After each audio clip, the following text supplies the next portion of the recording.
Hello students, today you are going to study new chapter of biology, 12th standard, that is plant water relation. Let us see regarding the plant. Plants obtain variety of substances like water, minerals, nutrients, food and gases like CO2, O2 from the surrounding area. Productivity of the plants is mainly depend on the water. Water constitutes about 90 to 95% of almost plant cells. Water helps the plant cells to maintain the turgidity and the shape. Let us see the properties of water. It is in liquid form at the room temperature and is the best solvent for almost uh, yes, it is best solvent for most of the solute molecules. One more property is there. It is inert inorganic compound with neutral pH. When it is in pure form, due to this, it is the best transporting medium for dissolved minerals and the food molecules. One more property is there, that is it is best aqueous medium for all the biological reactions occurring in the cells. Let us see one more property of the water. It is an essential raw material for the photosynthesis. Water has high specific heat and high heat vaporization and high heat of the fusion. Due to this, it acts as a thermal buffer. Uh, there is various properties of are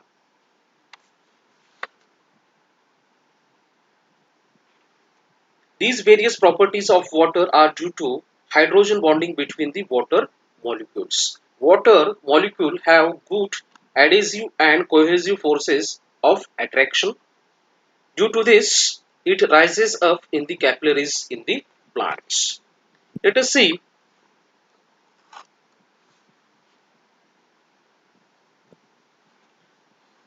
water absorbing organ, and the most water absorbing organ is root.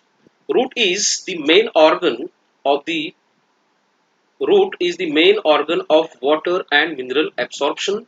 In terrestrial plants, plants absorb water in the form of liquid form from the soil. However, epiphytic plants like orchids absorb water vapors from air with the help of epiphytic roots having special tissue called velamen tissue.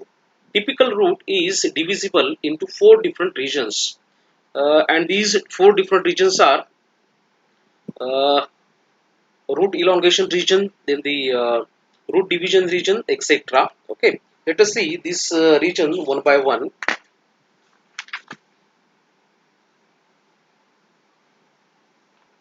There are four regions. Let us see these four regions one by one.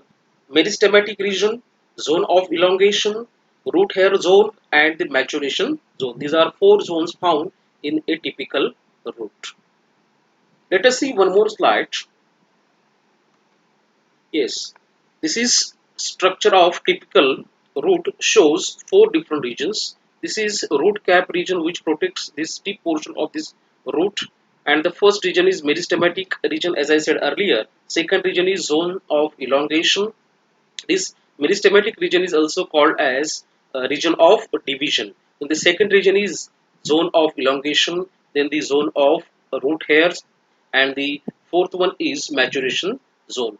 So these are four different regions found in a typical uh, epiphytic root. Let us see the structure of root hair.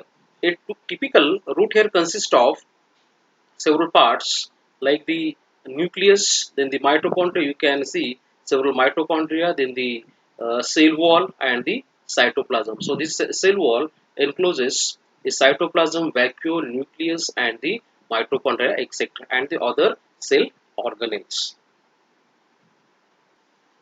So see the structure of root hair. Root hair is a cytoplasmic extension of the epiblema cell. Each root hair grows up to 1 to 10 mm long. It is just like a tube-like structure, colorless, unbranched, short-lived. It has large vacuole surrounded by cytoplasm, plasma membrane, and a thin cell wall. Outer layer composed of pectin and the inner layer is made up of cellulose. Cell wall is freely permeable, but the plasma membrane is selectively permeable for the various compounds. Let us see the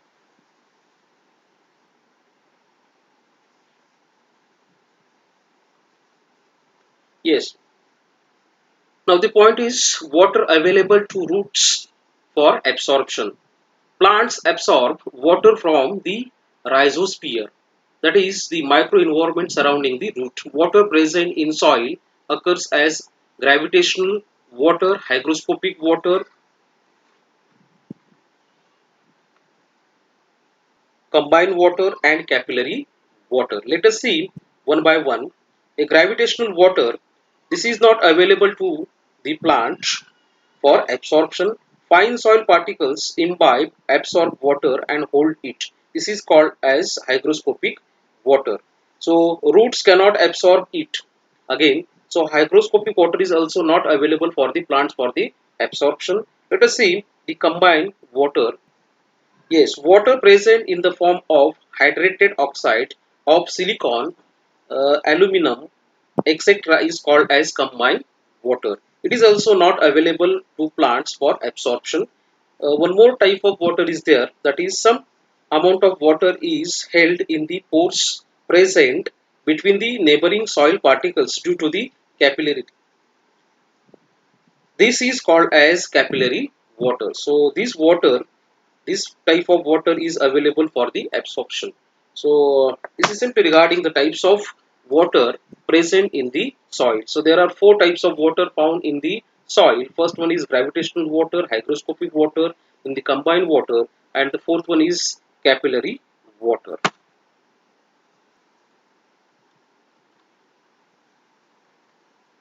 Okay, let us see the point related to this particular absorption, that is absorption of water by the roots from the soil. Root hairs absorbs water by employing three physical processes that occur subsequently.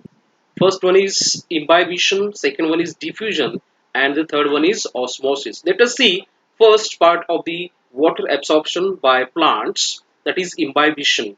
Imbibition is swelling up of hydrophilic colloids due to the absorption of water. Substances that absorb water or liquid is called as imbibient, or the and water liquid that gets imbibed is called imbibient.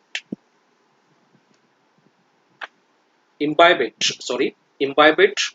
So the root hair cell wall is made up of pectin or the pectic compounds and the cellulose, which are hydrophilic colloids.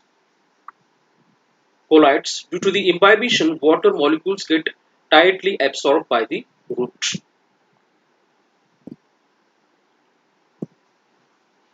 Let us see one more thing. One more thing is there, that is diffusion.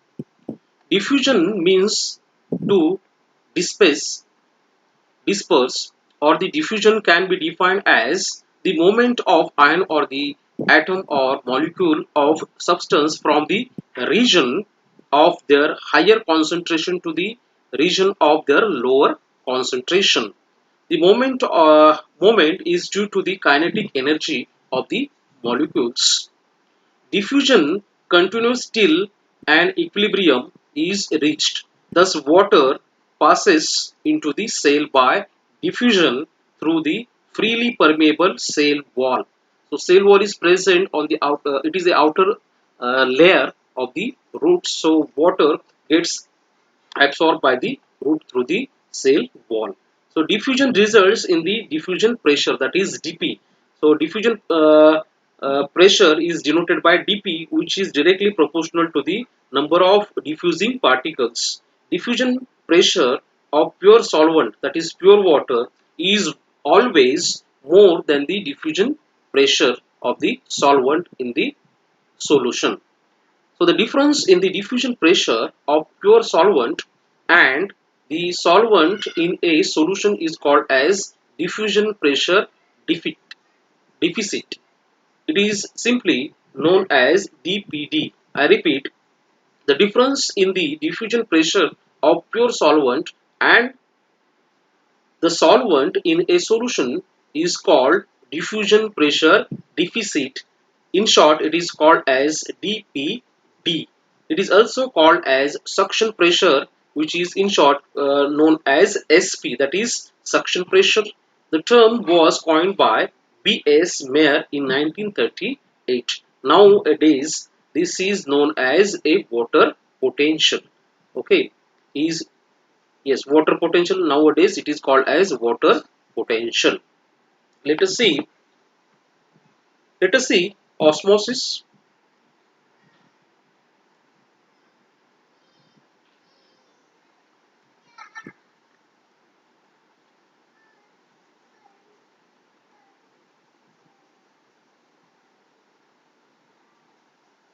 Yes, osmosis. So osmosis, it is a process by which water enters into the cytoplasm of the root hair cell. Osmosis is a special type of diffusion of solvent through a semi-permeable membrane. Okay, so osmosis is a diffusion of water through a semi-permeable membrane of the root hair. The cytoplasm of the root hair cell contains mineral, sugar, etc. In other words, solution inside the cell is more concentrated than the outside the cell. Therefore, the solvent from the weaker solution enters into the cytoplasm. Okay, this migration of the solvent is called as osmosis. Thus, water at the interface of the cell wall and the plasma membrane enters into the cytoplasm of the root hair cell due to the osmosis. With respect to the concentration and osmotic migration, three types of solutions are recognized. First one is hypotonic, that is weak solution or the strong solvent having low osmotic concentration. Second one is hypertonic, strong solution or the weak solvent having high osmotic concentration. Third one is isotonic, having such a concentration of solution where there is neither gain nor loss of water in an osmotic system. In other words, concentration outside and inside of the cell is same.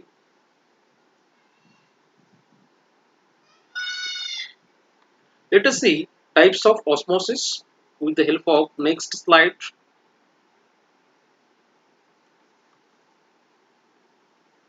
Yes, osmosis is of two types. First one is endoosmosis. It is the migration of solvent into the cell. It causes turgidity of the cell, that is cytoplasm becomes turgid. Turgidity increases the turgor pressure, that is TP, of the cell. TP is the pressure exerted by the turgid cell sap on the cell membrane and the cell wall. In a full turgid cell, DPD is 0. Let us see the exoosmosis. Exoosmosis is it is the migration of solvent from the cell outside. I repeat, it is the migration of solvent from the cell outside. It causes flaccidity of the cell. I repeat, it is the migration of solvent from the cell outside. It causes flaccidity of cell. Let us see the osmotic pressure. In short, it is called as OP. With the help of next slide.